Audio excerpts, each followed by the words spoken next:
Uyabona ngendlela usume ngemthanda ngakhona guys. Iyangithusa wayi mina lento. Yazi ngike ngihlale ngiyibuza ukuthi yini ngimthande kangaka. Ngiyamthanda lo baba. Ngaphandle nje ukuthi wenze umkhonto, ngamthanda kusathiwa udlwengulile.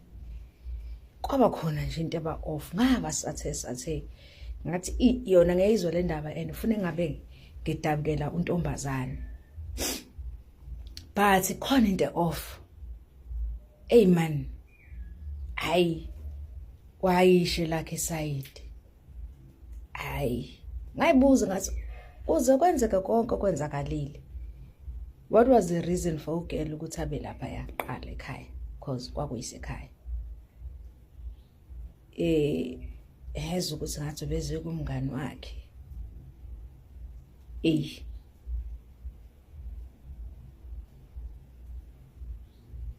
Yangahlangana nje le ndaba kumina. Yangahlangana. Ngayibona iqiniso ukuthi ngeke ayimgojele uZuma. Ayi waphunyuka. And then ngathola ukuthi how uThabo Mbeki wayebe impintshi kaZuma before. Waye ubhuzuma babe amathe nolimba bengahlukaniseki. Ngathi yini abahlukanisa? Manje sengizama ukunderstand nje the whole situation ukuthi what's going on. Hayi.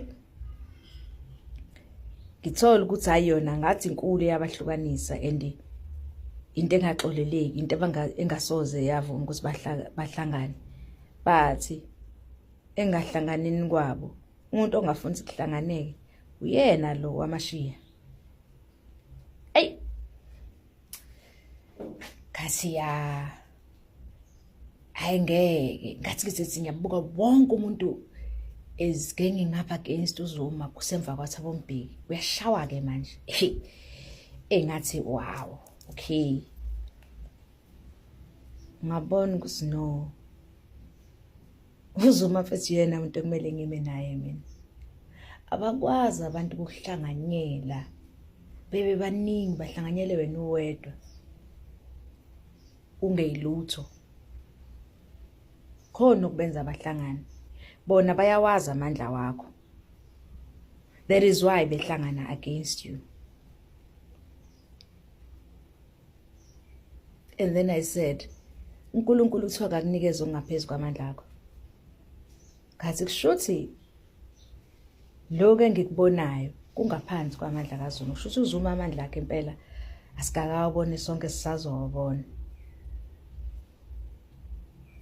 Kathi ya. Ilapho engayitshela khona nje asazi ukuthini. Forward ever, backward never. I remember umunye umngani wami wangithengela incwadi le yaKhwezi ethanda ifunde. Ngamtshela ngathi angidli noma yini mina mfethu. Nginomona ngami. Angithandi ngami. Angidli noma yini. I choose what I eat.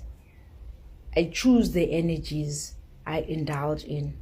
I choose the people I hang around with, and I have a reason for that. You know, so yeah. uZuma mfethu mina oThabo Mbeki ibona benza ukuthi ngithanda uZuma. uThabo Mbeki nje kahle uyena owenza ukuthi mina ngithanda uZuma. Kusiqamba kuyaqhubeka kuyale. I'm already head over heels and sengiyazi nje ukuthi I'll stand by him. Angazi ngimbone. Anginawo umuntu omaziyo, angina connection. uZuma nje ufana nje ngokucabanga uJesu. Into nje wazi kahle ukuthi nje kude kabi leyo into nawe ngeke uzuyithola. So you don't even yearn to meet him. All I wanted to do was to fight for him. Ukuthi uyangazi noma kangazi idobe lakhe lelo mina. I gave myself a job yokuthi ke lo ohlasela wona wonke umuntu, there must be something there. Mangabe ethi uNkulunkulu anginikeze ongaphezulu kwamandla akho. Mina I don't want to explain this like you know, kungaphezulu kwamandla akho lokhu. Ngeke kube ngaphezulu kwamandla akho because uNkulunkulu has given you enough power. Mina I want to interpret it as amandla akho angaphezulu kwako konke okusakuhlaselayo futhi nokusazokuhlasela. You must know that you'll always have victory. You'll always succeed. Because unika amandla angaphezulu kwaloko okuhlaselayo. So that's how I read it. And that's why I'm with Uzuma. Because I'm like, I'm going to learn so much from this man. I've already learned so much from this man. When he came in with a mission. And what deliver. He delivered like crazy. Uzuma came in as kahle ukuthi ufuna ukuzokhulula umuntu omnyama. The first thing ayenzayo wanikeza ikhambi le lokudambisa HIV. That was the first thing, and that is so important because he gave people life. That was the first thing ayenzile. And then he gave people dignity. He gave people dignity. Oh my God. Uzuma mfethu wabuyisa isithunzi sabantu. Wanikeza izindlu eziphilayo. Indlu okwazi ukuhlala nomndeni wakho kuyona. Hayi labo one room esasibanikeza ulokhungani. Wabanikeza mfethu o 4 room.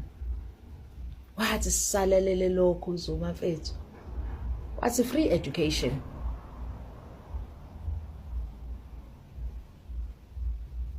Even though free education wawusho ngasekugcineni kweminyaka yakhe yokubusa, but wasinika. Mfethu Uzuma usicabangelile mfethu, ngisho ngabe kuthiwa versus Uzuma usicabangelile. Uzuma that is why I fight for him so much. Because akekho umuntu ofana naye, akekho umuntu osenze njengaye ngokwami ukubuka. Ngoba mangabe ubuka nje ubaba uMandela. Lapha suka khona kunjani namhlanje? Kuze kube namhlanje kunjani lapha suka khona? Thina at least lapha sichuza ko Spaghetti Junction bazuma lapha eMhlanga. Sichuza kubo kuze kube namhlanje. Noma bedelela nabo mabefika eKZN bachuza kubo. O Spaghetti Junction bakazuma. Baphefumula nje badelela. Basizwe lama ARV kaZuma. Kodwa uyena abamdelela okwedlula wonke umuntu existayo emhlabeni. Yena abaphila ngaye. Baphefumula nje sikhuluma namhlanje. Banewashi labo. Abalicuphile ngenxa kaZuma. Ukuba uZuma akavumanga ukuthi abantu baqala ukuthola ama ARVs bengakabonakala ukuthi abantu bayagula, ngabe bangaka abantu abafile namhlanje. Ithemba ngaba liseke emhlabeni because ngabe sibuka abantu befa mihla nemihla njengoba kwakwenzeka isikhathi esikaThabo Mbeki. But uZuma uyena nimzondayo. Uzuma uyena nimzondayo. Lo oniphimpilo. Hayi. Mina ngimazi umuntu omnyama ngosonjani. Siyahluleka thina ukubonga. Siyahluleka nje uappreciate ukuthi wow. What a beautiful thing uyenzileyo sibanibani. Kunalokho we want ukuthi sigxeke because we do not want you above us. Asifuna ukuhlulwa. Ngisho into eyinhle yenziwe umphakathi iyinhle. Sifuna ukuyigxeka so that izoba below us. Fethu izinto ezenziwe uZuma sikaze senziwe president futhi asisobe zenziwe omunye upresident. uRamaphosa uzamile ukuba yini ibizwa ngani lento, but uzamile nje ukuzenza uZuma. Yayazi impukane nenyosi, uZuma inyosi, uRamaphosa impukane. Uzamile ukuzenza uZuma kaningi, kuningi akwenzile esikubukile ekuzama, kodwa kwasho ukuthi fake can never be the original, unfortunately. So I'm just watching the rain. Let me show you. I'm just watching the rain. It's beautiful. Oh, this is my view.